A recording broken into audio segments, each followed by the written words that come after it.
বলবেন তো বাবারা চেয়ারে বসে কি? চেয়ারম্যান।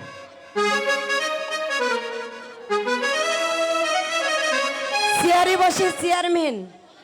বলবেন তো মায়েরা চকিতে বসে কি? চকিদার। চকি- বরবাদার। চকিতে বসে চকিদার। বলবেন তো জমিতে বসে কি? জমিদার। জমিতে বসে জমিদার। তাহলে আপনারা কি গো? আমরা সবাই জমিদার। হ্যাঁ। জমিদার। হাই হাই অহংকার করছেন আপনারা। লাবণী সরকার মনের মতো একটা কথা বলেছে গো, আমাদের জমিদার বলেছে। অহংকার করবেন না। বলবেন তো বাবারা কোন জমিদার হতে চান মায়েরা? এই পার্থিব জগতে ধন ঐশ্বর্যের যে জমিদার আপনারা নয়, আপনারা হলো কৃষ্ণ নামের জমিদার। কৃষ্ণ নামের জমিদার হয়ে দুটি বাহু উত্তোলন করে রাধা নামে ধ্বনি করি আমরা বৃন্দাবনে যাব। তবে হয়তো আপনারা অনেকে প্রশ্ন রাখতে পারেন যে যে কীর্তনিয়ারায় আসরে আসে দুটি হাত তুলে হাতে তালি দিতে বলে, হাত তুললে কি বৃন্দাবনে যাওয়া যাবে? হাত না তুললে কি বৃন্দাবনে যাওয়া যাবে না? প্রশ্ন রাখতে পারেন। বাবারা বলবেন তো হাত তোলার শব্দের অর্থ কি? গুলি করে মারা। হাত তোলার শব্দের অর্থ কি? ভগবানের চরণে আত্মসমর্পণ করে দেওয়া। যারা ভগবানের চরণে আত্মসমর্পণ করতে চান তারা হাত তুলবেন, যারা চান না তারা তো তুলবেনই না। দেখি কয়জন ভগবানের চরণে আত্মসমর্পণ করতে চান। আস্তে আস্তে এবার হাত নামান, যখন তুলতে বলবো তখন তুলবেন। কত পারেন দেখবো তো। দেখবেন যারা বৃন্দাবনে গেছে তারা জানে বৃন্দাবনে প্রবেশ করবার আগে দুটি বাহু উত্তোলন করি জয় রাধে জয় রাধে জয় রাধে বলি, জয় রাধে। রাধা নামে ধ্বনি করে বৃন্দাবনে যেতে হয়। এবার যারা যারা বৃন্দাবনে যাবেন না তারা তারা হাত তুলবেন। হরি বল। সবাই হাত তুলে। খুব সুন্দর খুব সুন্দর। হ্যাঁ। আপনারা কেউ হাত তোলেন নাই, খুবই ভালো লেগেছে। বলাটা না হয় আমার অপরাধ হয়ে গেছে। আমি কেন বলেছি জানেন?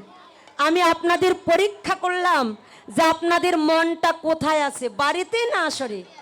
পরীক্ষা করে বোঝা গেল আপনাদের মন প্রাণ সব কিছু আসরে আছে। খুব সুন্দর খুব ভালো। আপনারা মনোযোগ সহকারে কীর্তন শ্রবণ করছেন, খুব সুন্দর। এবার অপরাধ মার্জনী, এবার যারা যারা বৃন্দাবনে যাবেন এবার তারা তারা হাত তুলবেন। আর ভয় নাই, সবাই হাত তুলবেন।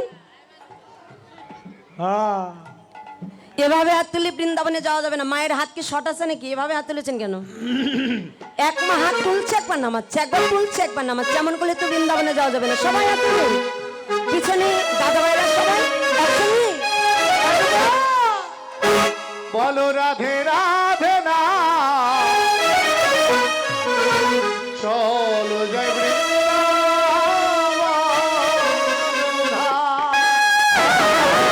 বৃন্দাবনে যাবার সময় হাতে তালি দিতে বলেছিলাম, ওখানে থাকো, রাখো, মন্দিরে সব রেখে বসো। আমি যখন আসতে বলবো তখন আসবে। এখন এসে যখন এখন আসবে কীর্তনটা ব্যাঘাত ঘটে যাবে, ওখানে রাখো, রেখে ওখানে বসো। আমি ডাকলে তারপরে আসবে। রাধা গোবিন্দ সাজতে হবে, রাধা গোবিন্দকে সেজে আনো।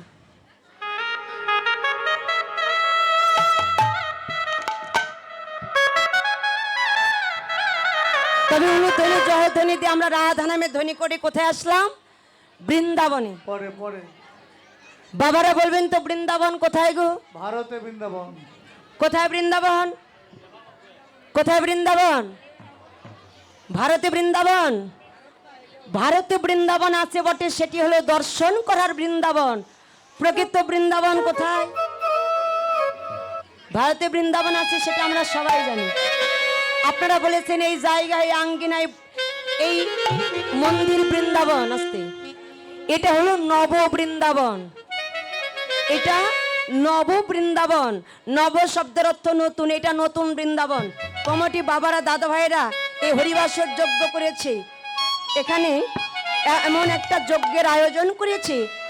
এই কীর্তনটা সারা রজনী থাকবে। এই যে দিনের বেলা আপনারা শ্রবণ করছেন, সারা রজনী থাকবে। তারপরে সকাল 6টার পরেই কীর্তন আর থাকবে না। সকাল 6টার পরে আমরা যে যেখান থেকে এসেছি ঘরে ফিরে যাব। তাহলে এটা নব বৃন্দাবন, নতুন বৃন্দাবন। প্রকৃত বৃন্দাবন কোথায়? খুব সুন্দর। আমার বাবারা বলেছে প্রকৃত বৃন্দাবন আমাদের দেহ। 84 ক্রোশ মধু হইতে সুমধুর সুমধুর মধুময় বৃন্দাবন এই দেহ বৃন্দাবন। আর আপনারা বলেছেন এটাও ঠিক, যেখানে হয় সাধুগুরুর আগমন সেই হয় বৃন্দাবন, যেখানে হয় কৃষ্ণ কথা আলাপন সেই হয় বৃন্দাবন। তবে আমরা বৃন্দাবনে আসলাম, সূর্য পূজায় যত ভক্তগণ আছেন সবাই মিলে আমার কমিটি বাবাদের দাদা ভাইদেরকে আশীর্বাদ করবেন। তারা যেমন করে যজ্ঞ অনুষ্ঠান দিয়েছে, আমি আসি বা না আসি তাতে কোনো দুঃখ নাই। আমার এই আঙ্গিনার কমিটি বাবারা যেন প্রতি বৎসর এমন করে যজ্ঞ অনুষ্ঠান করতে পারে, সাধুগুরু পরম বৈষ্ণবের সেবা দিতে পারে, বৈষ্ণবের চরণধুলি যেন আমার কমিটি বাবারা প্রতি বৎসর পায়, আপনাদের মতো সাধুগুরু পরম বৈষ্ণবের সঙ্গ লাভ করতে পারে, এমন করে চাঁদের বাজার যেন প্রতি বৎসর এই আঙ্গিনায় লাগাতে পারে, এমন করে হরিবৎসর যজ্ঞ করতে পারে। সবাই মিলে কমিটি বাবাদেরকে আপনারা আশীর্বাদ করবেন। সবাই একটু উলুধ্বনি জয়ধ্বনি দেবেন।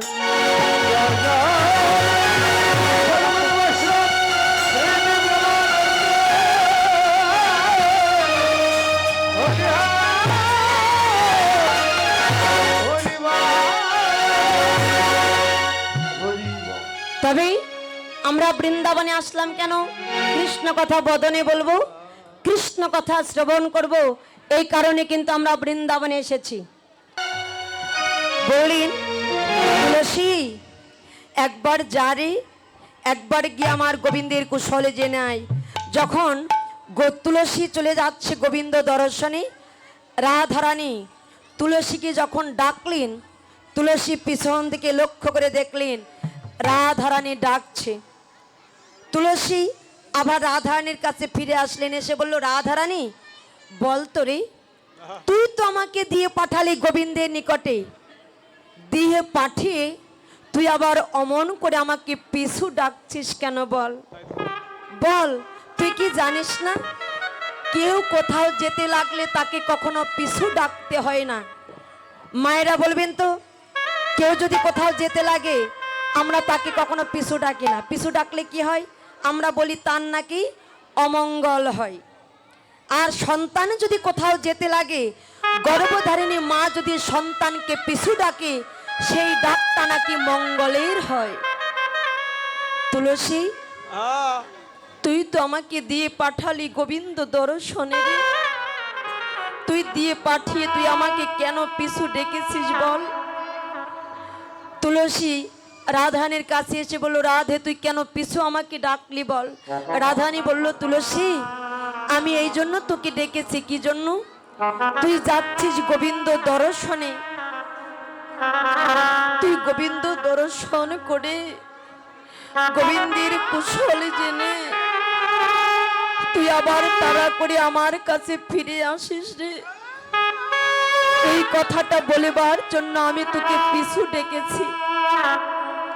রাধারানী বলল, তুলসী বলল, রাধে না রে, এই সামান্য কথাটা বলেবার জন্য তুই আমাকে পিছু ডাকিস নাই। আমার মনে হয় তোর আরো কোনো গুরুত্বপূর্ণ কথা আছে, ওই গুরুত্বপূর্ণ কথাটা বলিবার জন্য তুই আমাকে পিছু ডেকেছিস রে। রাধারানী বলল, তুলসী রে, আমি তোকে এই জন্য পিছু ডেকেছি, তুই যাচ্ছিস গোবিন্দ দর্শনে। আমি জানি যারা একবার গোবিন্দ দর্শনে চলে যায়, যারা গোবিন্দ দর্শনে গিয়ে যারা একবার গোবিন্দের শরণ পেয়ে যায়, যারা একবার গোবিন্দের দর্শনে পেয়ে যায়, যারা একবার গোবিন্দের শরণে সেবায় লেগে যায়, ও তুলসী যারাই যায় তারা যারে মায়ার জগতে আর তো ফিরে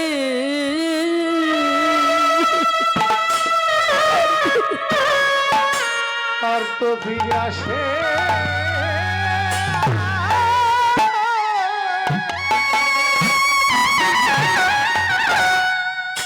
ও তারা আর তো ফিরে আসবে না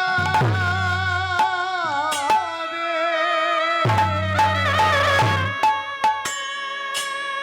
তুলসী রে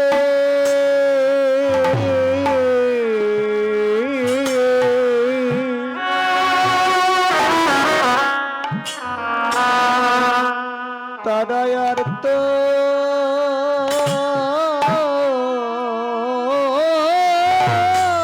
ফিরে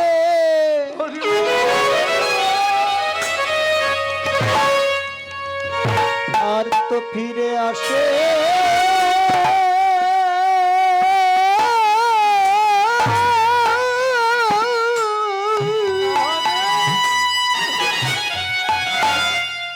আসে না রে ও যারা একবার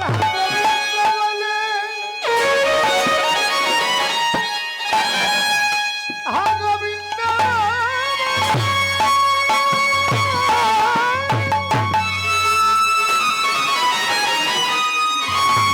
ও যারা গোবিন্দ বলে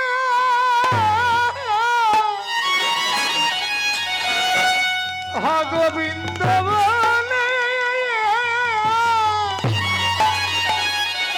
এ প্রাণ সবে এ প্রাণ সবে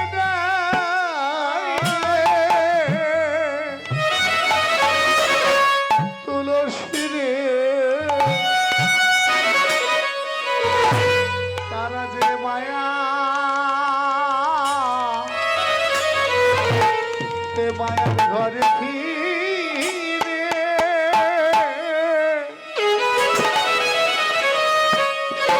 এ মায়ার ঘরে ফিরে আর তো আসে না রে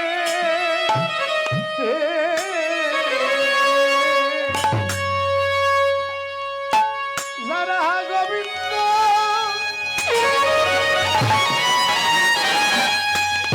যারা গোবিন্দ বলে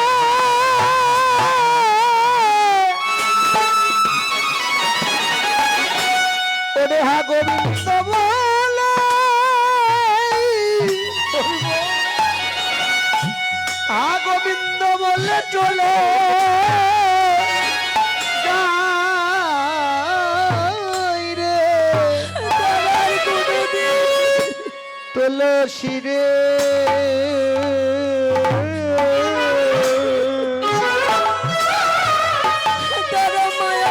তারা মায়ার ঘরে আর তো ফিরে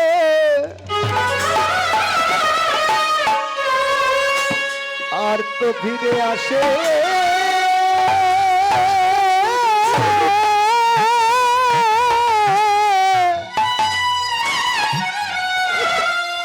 আসে না রে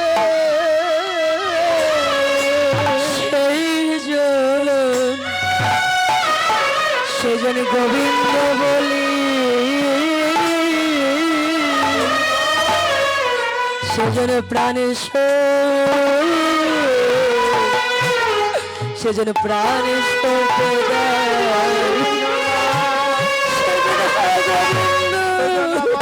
গোবিন্দ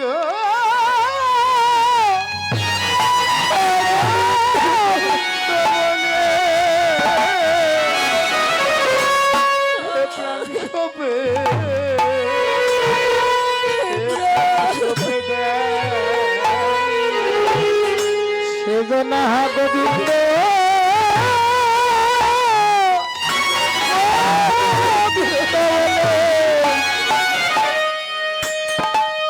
প্রাণ সোপে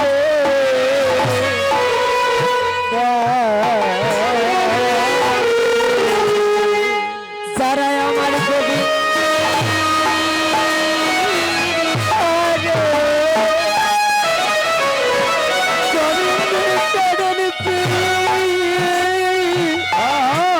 গোবিন্দের চরণ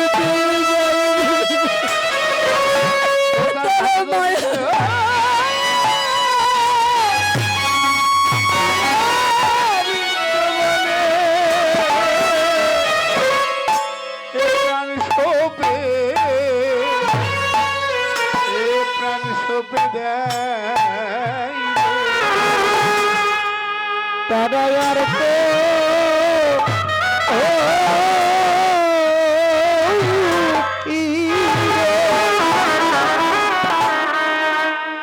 ইরে আসে না রে, তারা গোবিন্দ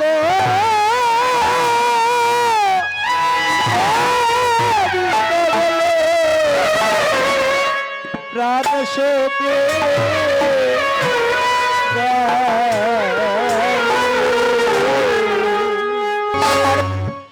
তুলসী যখন সরসীর কুলে যাচ্ছে, সরসীর কুল দিয়ে যখন গোবিন্দ যাচ্ছে, গোবিন্দ তুলসীকে দেখে গোবিন্দ আসতে, গোবিন্দ তুলসীকে ডাকছে, তুলসী তুলসী তুলসী বলে গোবিন্দ তুলসীকে 3 বার ডেকেছে। লক্ষ্য করবেন কথাগুলো। গোবিন্দ তুলসী গোবিন্দের ডাক শুনতে পেয়েছে, কিন্তু একটু ভান করে আছে। যখন ভান করে আছে, তুলসী কোনো কথার উত্তর দিলেন না। গোবিন্দ রাগান্বিত হয়ে তুলসীর কাছে গিয়ে বলল, তুলসী, আমি তোমাকে 1 বার নয়, 2 বার নয়, 3টি বার আমি তোমাকে ডেকেছি, তুমি কি আমার ডাক শুনতে পাও নাই? বলো বলো। তুলসী বলল, গোবিন্দ, তুমি 1 বার 2 বার 3 বার ডেকে তুমি রাগান্বিত হয়ে যাচ্ছ, তুমি রাগ করো না গোবিন্দ। ও গোবিন্দ, তুমি কি জানো না এই বিশ্ব জগতের বুকে কত মনি ঋষিরা তোমাকে যোগ সাধনায়, যোগ তপস্যায় তোমাকে কত শতবার, কত হাজারবার, কত লক্ষবার, কত কোটিবার তোমাকে ডাকে গোবিন্দ, তুমি কয়জনের ডাকে সাড়া দাও? বলো, তুমি কয়জনের ডাকে সাড়া দাও? তুমি 3 বার ডেকে রাগান্বিত হয়ে যাচ্ছ। গোবিন্দ বলল, তুলসী, বলো আমার রাধারানী কেমন আছে? সে ভালো আছে? এই দাসের কথা কি তার মনে আছে? বলো। দেখিয়া তুলসী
গোবিন্দ বলল, তুলসী, আমার রাধারানী ভালো আছে তো?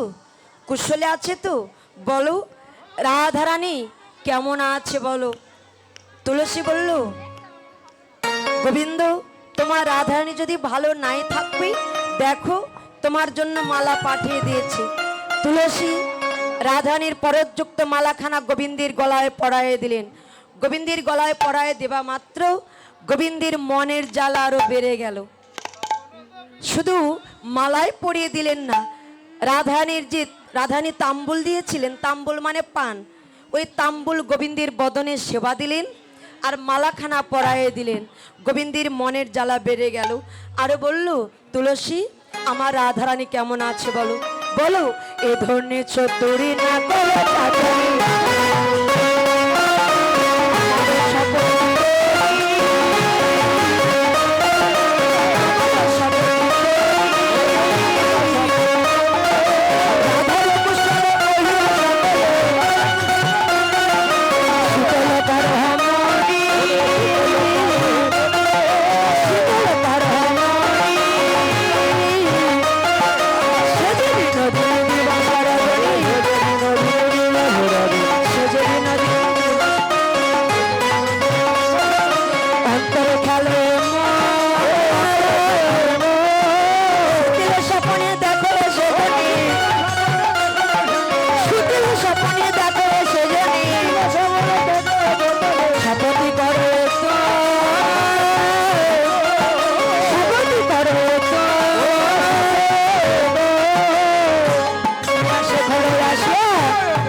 এত আজান যে হয়েছে আমার বেলায়, সব সময় মাইকটা বন্ধ।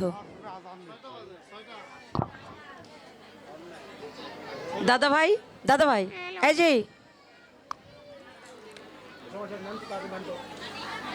আধা ঘন্টা যে আপনারা ওই যে আমার আসার আগে যে সময়টা চলে গেছে, তবে যাই হোক আধা ঘন্টা 6:30 পর্যন্ত গাইবো, কারণ আধা ঘন্টা আপনারা আমার এই সময়টা চলে গিয়েছিল আপনারা।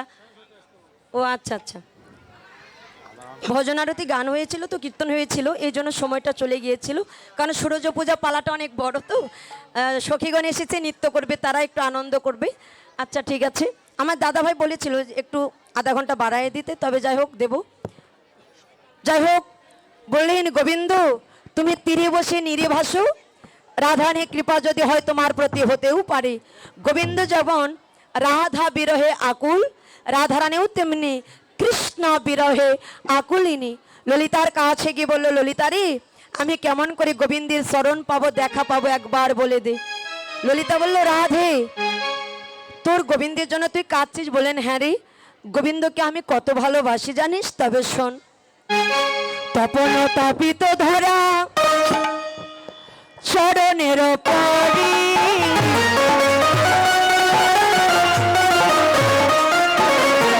ধরণ সাধন করি ধরণ হইব,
রাধারানী বলল, ললিতা গোবিন্দের সুখের জন্য আমার কিছুই ভালো লাগছে না, বল আমি কেমন করে গোবিন্দের দর্শন পাবো, তার দেখা পাবো। ললিতা বলল, রাধে আমার যুক্তি কথা মেনে তোর শাশুড়ির কাছে গিয়ে তোকে মিথ্যা কথা বলতে হবে। রাধারানী বলল, ললিতা তুই কি জানিস না মিথ্যা কথা বলা যে মহা অপরাধ? রাধারানী বলল, মিথ্যা কথা বলা মহা অপরাধ। ললিতা বলল, রাধে মিথ্যা কথা বলা অপরাধ সেটা জগতের সবাই জানে, কিন্তু গোবিন্দ ভজনের জন্য, গোবিন্দ দর্শনের জন্য, গোবিন্দের চরণ পাওয়ার জন্য কেউ যদি মিথ্যা কথা বলে তাতে কোনো পাপ আসে না। তবে যা, আমার যুক্তি কথা মেনে তো শাশুড়ির কাছে গিয়ে তোকে মিথ্যা কথা বলতে হবে। রাধারানী ললিতার কথা শ্রবণ করে ঘর মাঝে গিয়ে ঘরে বসে বসে রাধারানী কাঁদছে। রাধারানী ঘরে বসে বসে কাঁদলেন। কিভাবে? যা আছে তাই।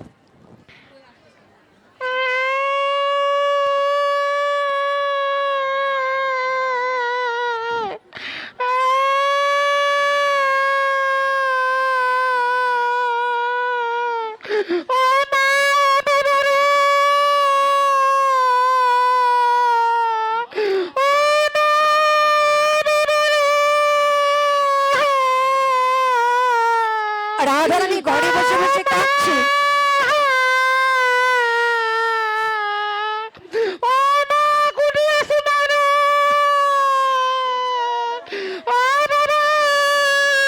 তবে রাধারানী ঘরে বসে বসে কাঁদছে। রাধারানীর শাশুড়ি জটিলা এসে বলল, বৌমা তুমি অমন করে কেন কাঁদছো গো, বলো তো। স্বপ্ন দেখেছি। তুমি কি স্বপ্ন দেখেছো বলো? স্বপ্ন দেখে আমার স্মৃতি স্মৃতির মুছে গেছে, হাতের শাখা ভাঙে গেছে, পতি আমার মারা গেছে। ও মা, ও বাবা রে। ও মা। রাধারানীর শাশুড়ি জটিলা বলছে, মা ও বৌমা তুমি অমন করে কাঁদছো কেন গো? তুমি স্বপ্ন দেখেছো, অমঙ্গল দর্শন করেছো? বৌমা এ কি কুস্বপ্ন দর্শন করেছো বৌমা? 10টি নয় 5টি নয়, একটি মাত্র ছেলে আমার আয়ান, আর ওই ছেলের তুমি অমঙ্গল দর্শন করেছো। এর প্রতিবিধান তুমি দর্শন করো নাই। তুমি যে স্বপ্ন দর্শন করেছো আমার যে ভালো লাগছে না বৌমা। বাবারা বলবেন তো, বাবারা বলবেন জটিলা কুটিলা কোনোদিন কৃষ্ণ বলে কেঁদেছিল? এই যে দাদা ভাইরা, জটিলা কুটিলা কোনোদিন কৃষ্ণ বলে কাঁদে নাই। আজকে ছেলে মারা যাওয়ার কথা শুনে জটিলা বসে বসে কাঁদছে। বলেন, মা আমি যে কুস্বপ্ন দর্শন করেছি, আমি পতির অমঙ্গল দর্শন করলাম। কি দেখলাম জানো মা? স্বপ্নে দর্শন এই যে বাবারা, রাধারানী সূর্য পূজায় যাবে বলে সুন্দর করে আয়োজন করেছে, সবকিছু সাজিয়ে গুজিয়ে সূর্য পূজায় যাবে বলে যখন প্রস্তুত হয়ে রাধারানী তার শাশুড়ির চরণে হাত দিয়ে প্রণাম করলেন। আসতে দাদা ভাইরা বলবেন তো, কেউ যদি কারো চরণে হাত দিয়ে প্রণাম করে তার কর্তব্যটা কি? অভিশাপ করা। অভিশাপ করা। কেউ যদি কারো চরণে হাত দিয়ে প্রণাম করে তার কর্তব্যটা হলো তার মাথায় হাত দিয়ে আশীর্বাদ করা। রাধারানীর শাশুড়ি, রাধারানী যখন রাধারানীর শাশুড়ির চরণে হাত দিয়ে প্রণাম করছে, রাধারানীর শাশুড়ি জটিলা রাধারানীর মাথায় হাত দিয়ে আশীর্বাদ করলেন, বৌমা তোমার মনোকামনা বাসনাটা যেন পূর্ণ হয়। রাধারানীর মনোকামনা বাসনা কি? গোবিন্দের চরণ পাওয়াই তো। রাধারানী অনুমতি পেয়ে মনের আনন্দে সূর্যদেবীর ধ্বনি করতে লাগলেন, শ্রী সূর্য দেবায় কি, শ্রী সূর্য দেবায় কি, শ্রী সূর্য দেবায় কি। যখন রাধারানী সূর্যদেবের ধ্বনি করছে, আসতে পাশের বাড়িতে ছিল কুটিলা। কুটিলা দৌড়ে এসে বলল, বৌদি তুমি বারবার সূর্যদেবের ধ্বনি করছো কেন বলো তো? বলছে, কেন? আমি যাব ভানু পূজা করতে। রাধারানী ননদিনী কুটিলা বললে, বৌদি তুমি ভানু পূজার চলে কানু পূজা করতে যাবে তাই না? কুলোটা কলঙ্কিনী আমার মাকে বোকা পেয়েছো, কিন্তু আমি তো আর বোকা নয়। আমার মাকে বোকা পেয়ে তুমি ভানু পূজার ছলে কানু পূজা করতে যাবে তাই না? কুলোটা কলঙ্কিনী। রাধারানী বলল, কুটিলা সাবধান করে কথা বল। এই জগতের বুকে কে সতী, কে অসতী, কে কুলোটা, কে কলঙ্কিনী জগতের সবাই জানে। তোর কি সেই দিনের কথা মনে নাই? শত ছিদ্র কুম্ভতে জল আনিবার গিয়েছিলে। বাবারা বলবেন তো, শত ছিদ্র কুম্ভতে জল এনেছিল কে? কে এনেছিল? জটিলা কুটিলা এনেছিল কি? শত ছিদ্র কুম্ভতে জল এনেছিল শ্রীমতী রাধারানী। রাধারানী বলে, এবার দেখ এই জগতের বুকে কে সতী, কে অসতী, কে কুলোটা, কে কলঙ্কিনী জগতের সবাই জানে। জটিলা বলল, কুটিলা তুই যেটা জানিস না সেটা নিয়ে বাড়াবাড়ি করিস না। তোর বৌদি তো দাদার অমঙ্গল দর্শন করেছি, মঙ্গলের জন্য ভানু পূজায় যাচ্ছে, তুই বাধা দিস না। কুটিলা বলল, বৌদি আমিও তোমার সঙ্গে যাব, দেখব পুজোর কাজ তুমি কি করো। রাধারানী মনে মনে চিন্তা করছে, বাদিনী তো আমার সঙ্গ ছাড়া হলো না, আমি কেমন করে গোবিন্দের শরণ পাবো। রাধারানী গোবিন্দকে স্মরণ করে ঘরের বাহির হলেন। তবে সূর্য পূজায় যাবে বলে প্রস্তুত হয়ে সুন্দর করে রাধারানী ঘরের বাহির হলেন সখীদের সঙ্গে করে। সখীগণ, জায়গা এখানে কম, তোমরা সখী এসেছো অনেক বেশি, তাহলে এখানে সবাইকে যদি তুলি তাহলে এখানে আমি দাঁড়াতে পারবো না। এই জন্য তোমার মনে কষ্ট পেও না, শেষের সময় তোমাদের সবাইকে আমি নাচাবো, কথা দিলাম, নৃত্য করাবো সবাইকে আমি। কিন্তু এখন 2-3 জন উঠবে, কারণ এখানে জায়গা কম, আমাদের ঘুরতে হবে।